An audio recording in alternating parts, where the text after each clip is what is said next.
This video we're going to look at how we find the nth roots of complex numbers. So we're going to just jump straight to the example. Just before that, we're going to look and say, for any complex number, z is equal to r cos theta plus I sine theta. That's what's called your modulus argument form. You could write that as z is equal to r cos theta, and then in brackets here, it's plus 2k pi, where k is any integer. And we'll have a look at that in a wee bit more detail. So we must, before we do anything else, we must get things in modulus argument form. So the first question here says, solve the equation z cubed equals 1. So that means you basically want to find what z is equal to. So what we're going to do is write our z cubed, which is 1, in modulus argument form. So just think about what that is. So z cubed then is equal to cos of 0. Cos of 0 is 1 plus I sine of 0. So that's it in, as I written in modulus argument form as a complex number as well. Now what we want to do here is we then could write that again as z cubed is equal to, and that's the same as cos of 0 plus 2k pi. So remember, think about why that is the case, and then it's I sine of 0 plus 2k pi. So why that works perfectly well is if you imagine cos of 0 is just 1, and if you put k, for example, equal to 1, you're going to have z cubed is equal to cos of 0 plus 2 pi. So it's just cos of 2, 0, and I sine of 2 pi. And it's exactly the same thing, because cos of 2 pi is just 1, and sine of 2 pi is 0. So that would still give you the z cubed equals 1, so it does work. And as you go round, it's going to continue to work. But what changes is when we cubed root it. So first of all, say this is where k belongs to the set z, which remember is your set of integers. So when you cube root, when that 3 power of 3 comes across, it now cube roots. So that's going to be cos of 0 plus 2k pi plus I sine of 0 plus 2k pi, and that's the power of 1/3. And you bring that in, that now by the Moivres, that'll come in, and there'll be a third of the multiplying those two angle brackets, which is the same as dividing by 3. So a nicer way of writing it is, and that would just be 2k pi over 3 plus I sine of 2k pi over 3. Now all we're going to do now is put in different values of k into this. So we're going to say let k equal 0 first of all. So if you let k equal 0, therefore you're going to get z1, your first root then, is equal to cos, and it's just cos of 0 plus I sine of 0, which just works out to be 1. So absolutely lovely there. Let k equal to 1. Let k equal to 1, therefore you're going to get z2, your second root, is going to be cos of 2 pi over 3 plus I sine of 2 pi over 3. And because these are nice ones, I would work this out. Cos of 2 pi over 3, calculating radians mode, remember you'll get minus a half. Sine of 2 pi over 3, you'll get root 3 over 2. So it's I times root 3 all over 2. So that was k equal to 1 there, sorry. And then k equal to 2. What you're going to get for your third root is going to be cos of 4 pi over 3 plus I sine of 4 pi over 3. And that works out to be minus a half, and then minus I times root 3 over 2. Okay, now these are what's called the cubed roots of unity.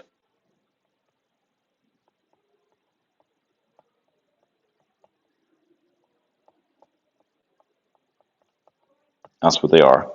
Okay, and there's a wee note. Oh, I've used up less space than I thought there.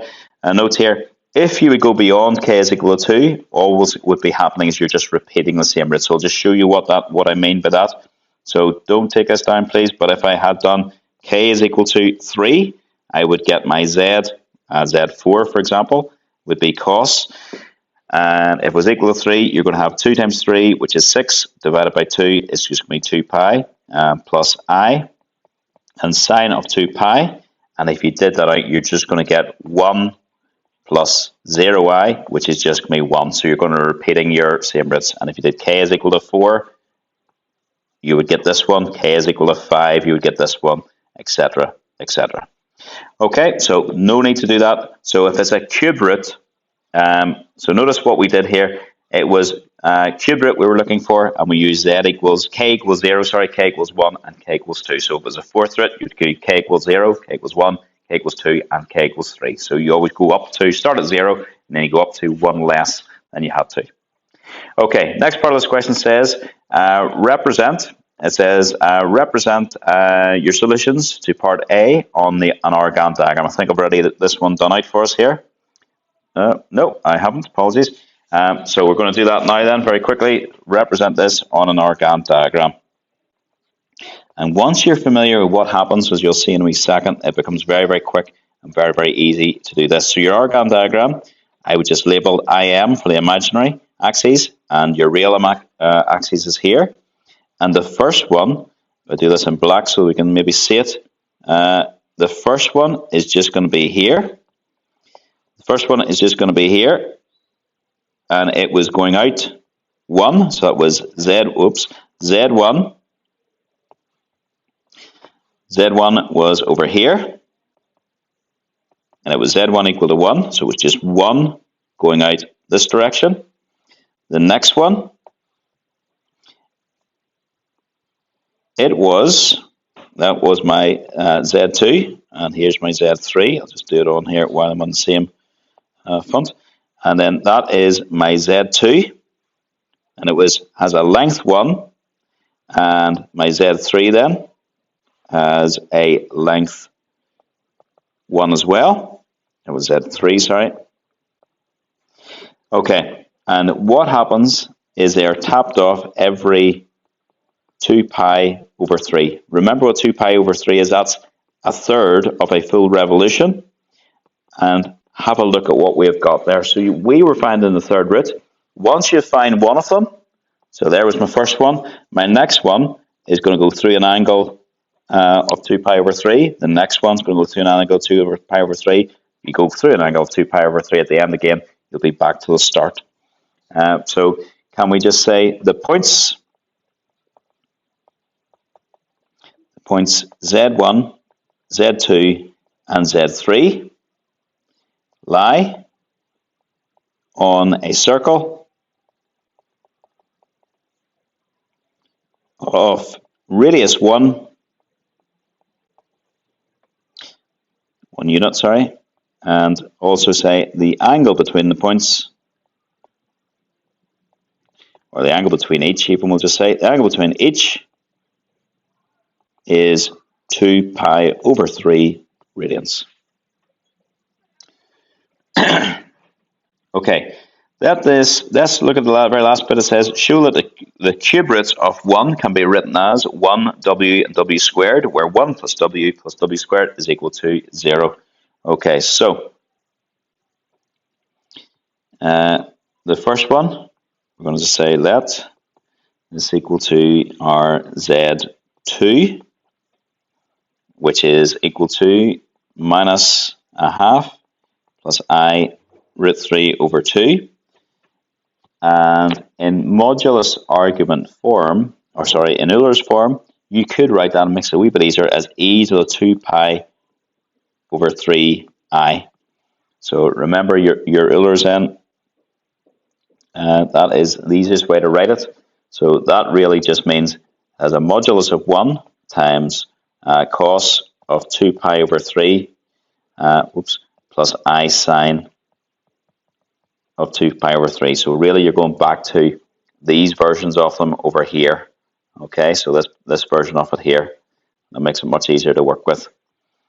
All right, and then if you square that, then you'll get your next one. If you do square that, you're going to get your, it's going to be equal to e to the 2 pi over 3 times your I, and that's going to be squared, which would give you e to the 4 pi over 3I. So remember, when you square things, square an index number, that really means e to the 2 pi over 3I times e to the 2 pi over 3I. So when you add them, you get e to the 4 pi over 3I. and you can see right enough, look at this one. This one is the third one, the Z3. If you think about it, where it's gone round 2 pi and another 2 pi. So it's gone round 4 pi over 3.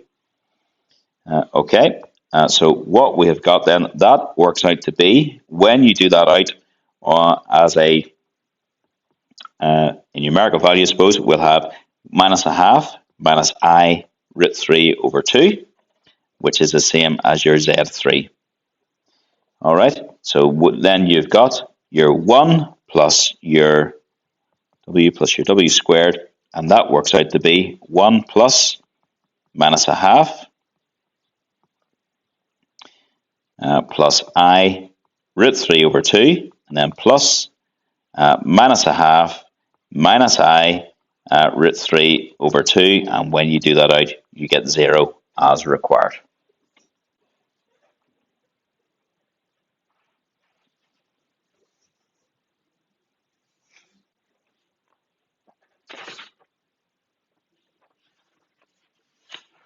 Okay, next bit says in general, the solutions to z to the power of n is equal to 1 are this thing, which is a is equal to, that's very hard to see, 2 e to the power of 2 pi I k over n, and that's for k is equal to 1, 2, 3 to n, or the better way of doing it, I think, of saying 0 all the way up to n minus 1.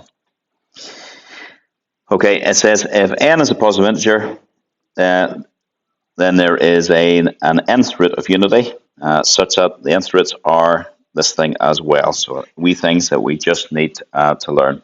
And also, they form the vertices of a regular polygon. So if you look at this as well, we go back to this one. I wouldn't add this in, but you could link that up, and you can see you have formed a lovely triangle. So if it was a four-sided shape, it might be something else, but you'll see what it is, or a five-sided, it's going to be regular anyway, and you'll see that as we go through these.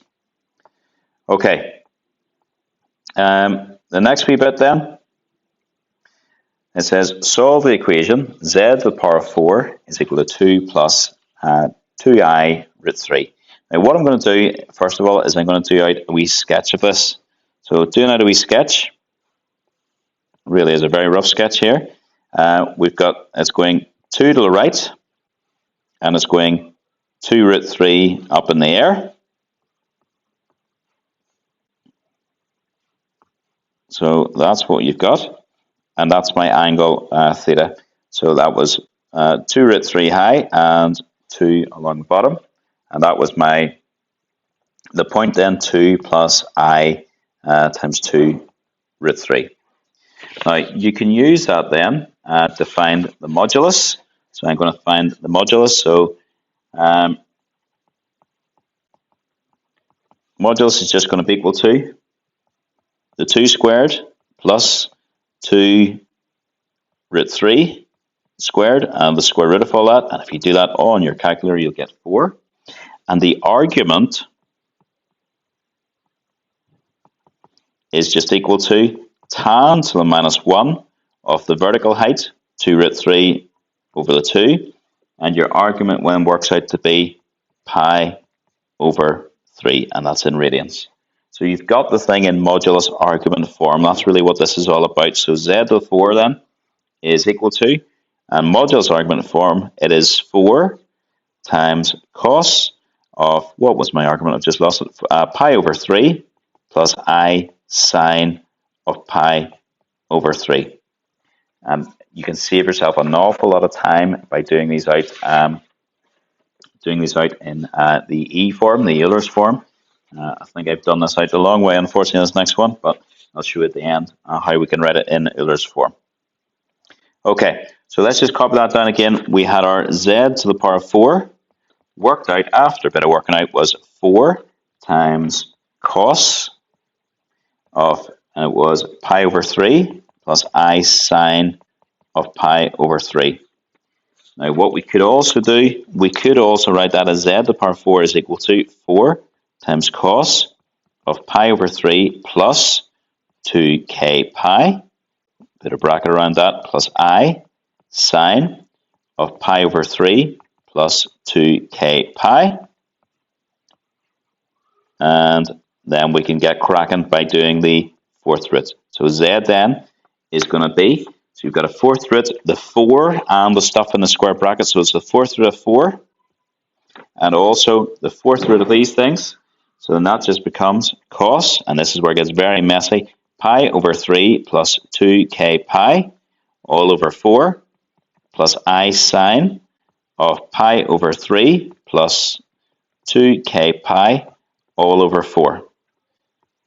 Okay, so very, very messy. And let's just tidy that up one more time. There's not much you can tidy up here, but a wee bit.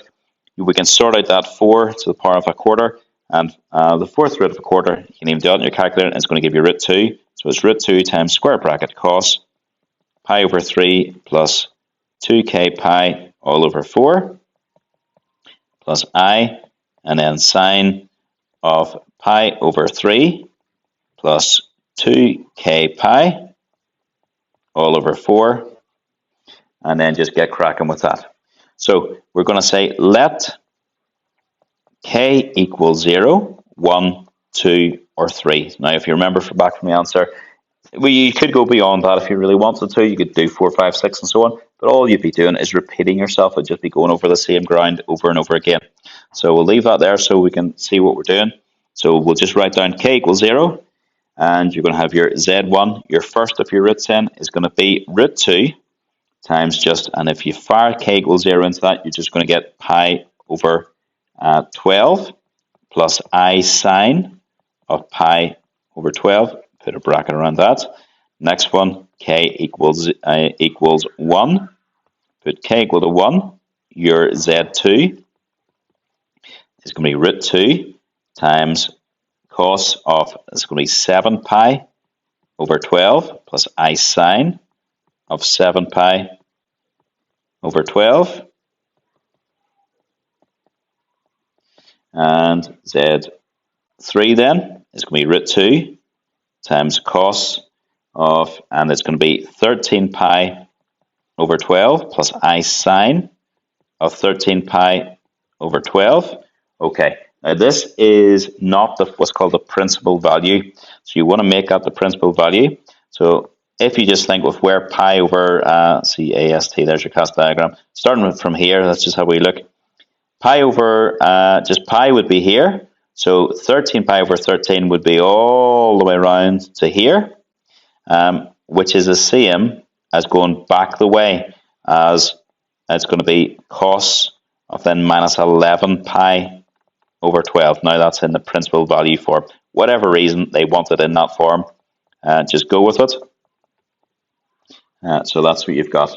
And the last one, k is equal to 3. Your z4, your last one to do. Oops, sorry, that should have been a root 2 there. Up here. It's going to be root 2 upon, again, we're going to have to do the same thing as we had done the last one. The cos of 19 pi over 3 plus I sine of 19, don't need to bracket there, sine of 19 pi over 12, I should say. And then just do that out. You're going to have root 2, put it in principal value form. It's going to be cos, now you need the brackets, minus 5 pi over 12 plus I sine of minus 5 pi over 12. All right, very time consuming writing it out that way. Would have saved us an awful lot of time if we'd written them out in the Euler's form. So z is equal to, and it could be root 2 e to the pi I over 12. The other one could have been root 2 e to the 7 pi I over 12. And then root 2 e to the, and the other ones, these are the minus ones, so minus 11 pi I over 12. And then what was the last one? Root 2 e to the minus 5 pi I over 12. So you can see it would have saved us a good bit of time if we used our rulers to write those out. Okay. Right, next example says solve the equation. Z cubed plus 4 root 2 plus 4i root 2 is equal to 0. So first thing I want to do is rearrange this. rearrange to give you z cubed is equal to minus 4 root 2 minus 4 root 2 I. I'm just going to write it as, and then I'm going to do a wee sketch. Haven't a clue, so I'm going to do a sketch. So there's my real, there's my imaginary, and it was minus. So minus, that was 4 root 2 this way, and then 4 root 2 down this way. Oops. And you could get your modulus first of all. It's equal to the minus 4 root 2 squared plus your minus 4 root 2 squared. And if you do that out, you will just get root of 64, which is just going to be 8. Okay, your argument.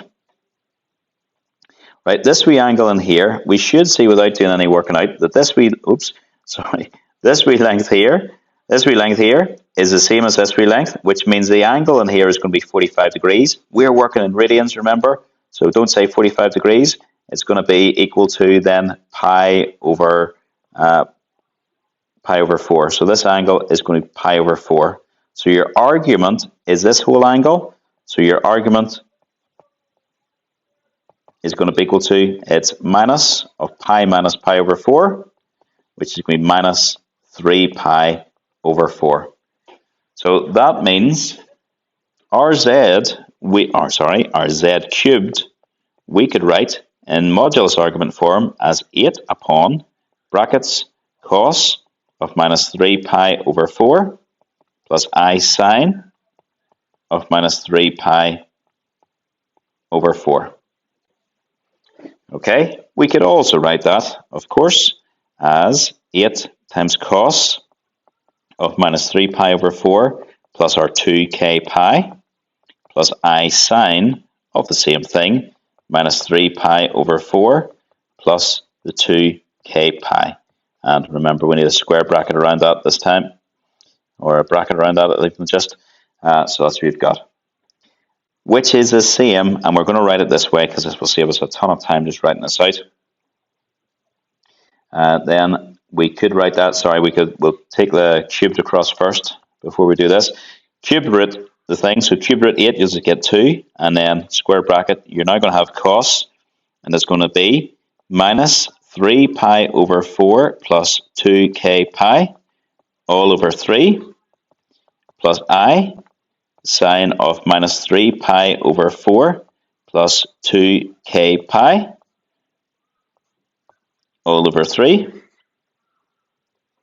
And that means then we could also write that as, so I feel like I haven't even started this question, that's going to be 2 times e to the, and then I is times that thing is going to be minus 3 pi over 4 plus 2k pi all over 3. So that's the power of the e there, just in case we're getting confused. Now to do this, we'll use this, and we're going to let k equal 0, 1, 2, that's it. So it's the cubed roots we're doing, remember, so when 0, k is equal to 0, your thing is going to be equal to 2e to the, and it's going to be minus pi over 4i. When k is equal to 1, z is going to be equal to 2, and put that in the 1 into it. So minus 3 pi over 4 plus 2 pi, and then divide that whole thing by 3 to see what you get. And when I did that, I got 5 pi over 12. I would advise you to check that just in case. And then the last one, k is equal to 2. I got z is equal to 2 e to the, and I can't even read my writing, 13 pi over 12i. And remember, get that in principal value form, that's going to be e to the minus 11 pi over 12i. So that's what you've got. And just to show you again, or these could be written in your z form. We'll not bother writing them in z form. I think we've done that enough. So in z form, of course, we'll do the first one just to show you. This could have been written as 2 times your cos of minus pi over 4 plus I sine of minus pi over 4. I don't think there's any need to write those out, but you can see you could have written it that way as well.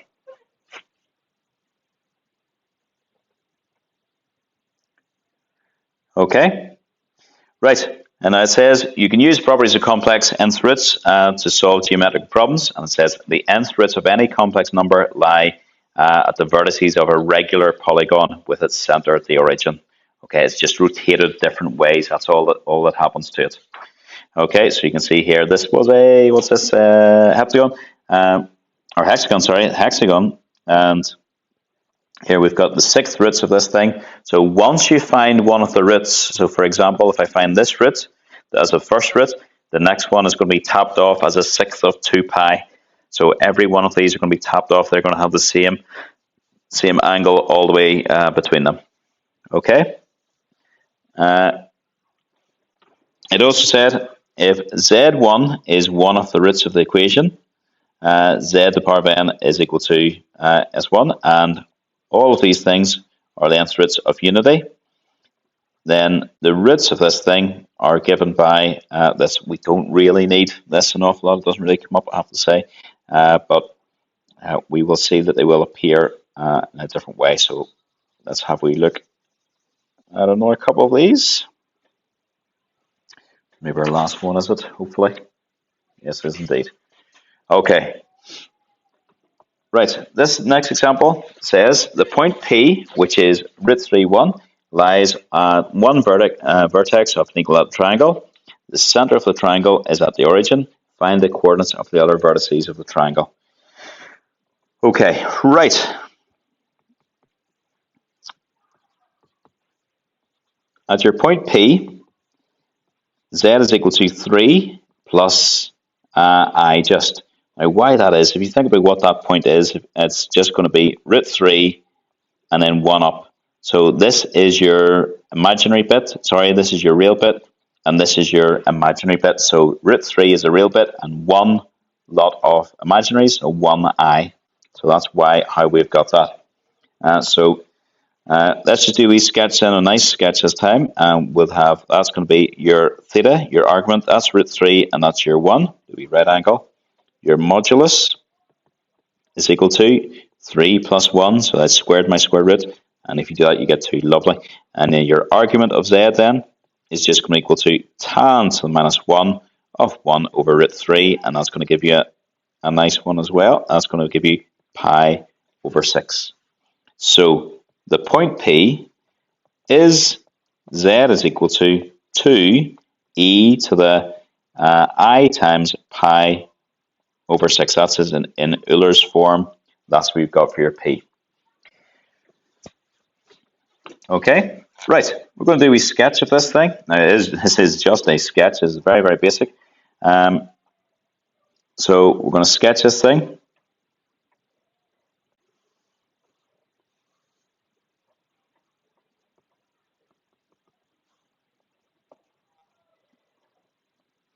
Okay, here's my point P. The point P here, which was root 3, 1. And we'd worked out that the argument was pi over 6. So when you do another 2 pi over 3, and why I'm doing 2 pi over 3, remember, it takes up the full, there's 3 of them, and they take up the full term, which is 2 pi, and they're spaced out equally. So 2 pi divided by 3 is 2 pi over 3. So the angle between them is 2 pi over 3, and this is my z2. And then I'll have to do another 2 pi over 3, so a wee bit of calculator work here, just to see what you get, where it's going to be roughly. I was at pi over 6, and then I'm adding on 2 times pi over 3. And yep, that takes me to 5 pi over 6. And then I've got to add another one of another 2 times pi over 3. And that took me, so when I added that on, it took me to 3 pi over 2. So 3 pi over 2 is round to here, that's pi over 2. That's pi. This would be 3 pi over 2 here. So it actually takes me round to my vertical negative imaginary axis, so down to here. And also, what else? So that's my Z2, and that's going to be my Z3 is going to be here. So that was 2 pi over 3 again, and then you go back. If you went back another 2 pi over 3, it would take you back to here. Okay. Right, so that's what you've got. That's your sketch of the whole situation, this whole thing. And then what we have to do, we can sketch it at all just to show you as well. Remember, it said in our notes a wee minute ago, they would form the vertices of a regular polygon. So, and looking, of course, it's a 3-sided polygon, so it's just a triangle. You can see it as a triangle, center the origin. So just say as center of the triangle is the origin.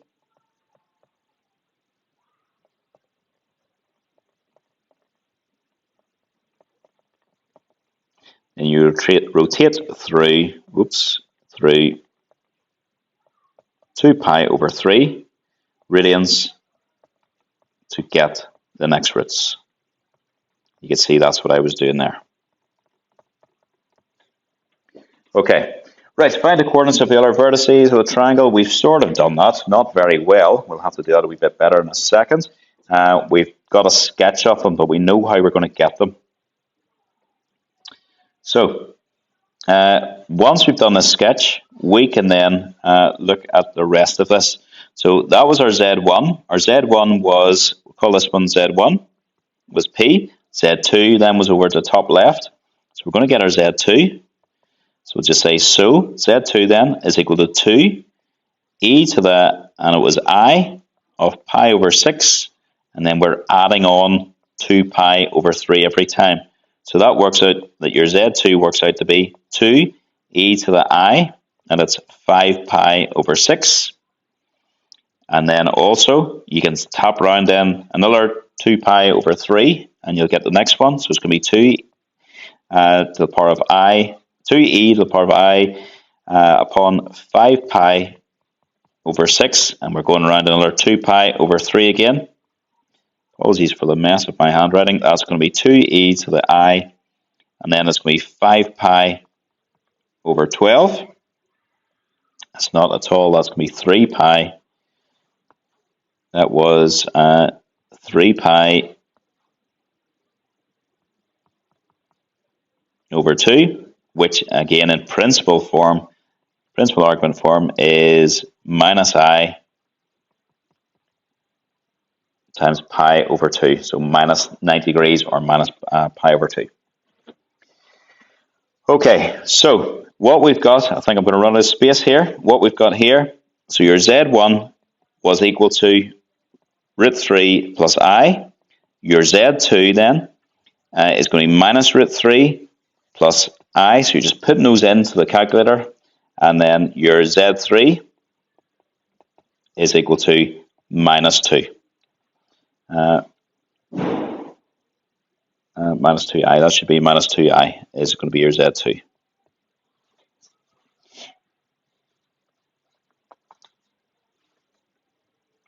All right, so now we've done this out, we want to find the area of this triangle. You can do it a wee bit, I would probably do a better sketch. We now know that these top two are definitely the same height. That maybe wasn't clear from this one. And you also know that this is minus 2. And this was minus root 3, 1. And this is positive root 3, 1. So you can find your area is just your base times your height. So area is equal to a half times your base times your height, I should say. So that's going to be a half times your base. Your base of it is this dimension here. So the base of it is going to be root 3 minus root 3. So it's going to be 2 root 3. And the vertical height is going to be this. So this is going to be your vertical height. So it's going to be from minus 2 up to positive 1. So that's times 3. And if you did that out, you're just going to get 3 root 3. And that's going to be units. And units squared. Okay, that is us done on that video. So that was us. We now know how we can Use the Moivre's theorem to find the square roots of unity, the roots of unity and roots of any complex number. So if it's maybe got a real part and an imaginary part also.